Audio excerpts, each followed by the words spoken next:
안녕하세요, 민성씨입니다. 이번 시간에는 부동산 회사에 다니면 좋은 점 6가지에 대해서 한번 말씀을 드려보겠습니다.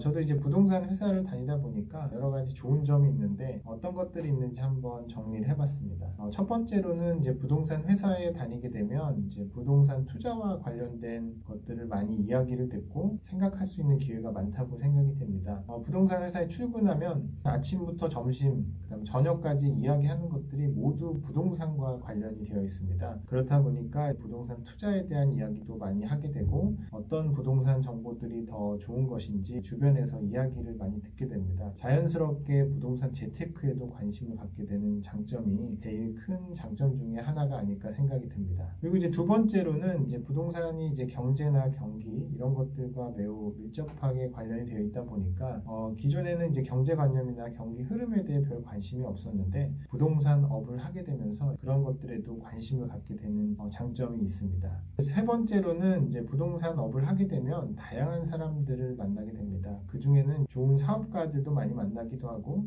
반대로 사기꾼들도 많이 만나게 됩니다. 다양한 임차인들을 만나기도 하면 어떤 기업들이 좋은 기업이고 어떻게 비즈니스를 하는지에 대한 경험을 간접적으로 할 수 있는 좋은 기회들도 많고, 반대로 말씀드린 것처럼 사기꾼들이나 예를 들어서 부동산 투기를 하시는 분들도 계시고 다단계 같이 불량한 임차인들을 만나기도 하고, 그러다 보니까 이런 사업가와 사기꾼들을 두루 만나면서 간접 경험을 통해서 저의 인생의 경험치를 높여주는 장점이 있다고 저는 생각이 됩니다. 그 네 번째 장점으로는 부동산 업을 하게 되면은 이제 계약 같은 것을 많이 하게 됩니다. 우리가 인생에 있어서 가장 큰 계약 중에 하나가 부동산 계약이라고 하는데 부동산 업계에 있으면서 여러 차례 임대차 계약도 해보고 빌딩을 매입이나 매각하는 계약들도 해보면서 부동산 계약과 관련된 것들의 리스크가 어떤 것인지 알게 되고, 이런 계약서 한 줄 한 줄에 들어가 있는 의미들에 대해서도 남들보다 더 심오하게 찾아볼 수가 있습니다. 그래서 이제 부동산 업계에 있으면서 장점은 이제 그런 계약들을 많이 해볼 수 있다, 그런 경험이 저는 장점으로 꼽고 싶습니다. 이제 다섯 번째로는 이제 부동산 업을 하게 되면 이제 미래에 대한 대비를 할 수 있다고 저는 생각이 돼요. 왜냐하면 말씀드린 것처럼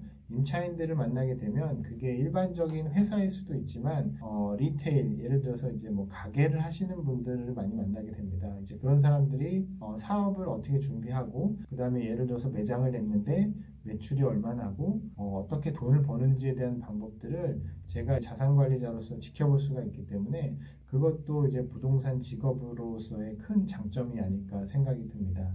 마지막으로 이제 여섯 번째 장점은 부동산 업 자체가 하나의 이제 비즈니스라고 생각하시면 좋을 것 같아요. 예를 들면 이제 빌딩 하나를 이제 운영을 하는 것은 어떻게 보면 중소기업을 하나 직접 운영하는 것과 같은 효과를 준다고 생각을 합니다. 왜냐하면 그 빌딩에서 어떤 수입이 발생을 하는지, 그 다음에 어떤 비용이 들어가고 있고, 그래서 내가 1년 동안 운영을 해보니 이 정도의 수익이 난다를 직접 경험을 해볼 수가 있습니다. 내가 이제 CEO로서 경험할 수 있는 것과 비슷한 경험을 한다고 저는 이제 개인적으로 생각을 합니다. 이렇게 말씀드린 것들은 이제 부동산 업에서만 느낄 수 있는 장점이라고 생각이 듭니다. 물론 부동산 업을 하면서 힘든 점도 있겠지만 이렇게 6가지로 부동산 업의 장점에 대해서 설명을 드려봤습니다. 여러분들도 부동산 업계에 들어오시면 이런 것들을 바탕으로 앞으로 어떤 일들을 해야 될지 잘 한번 생각해 보셨으면 좋겠습니다. 감사합니다.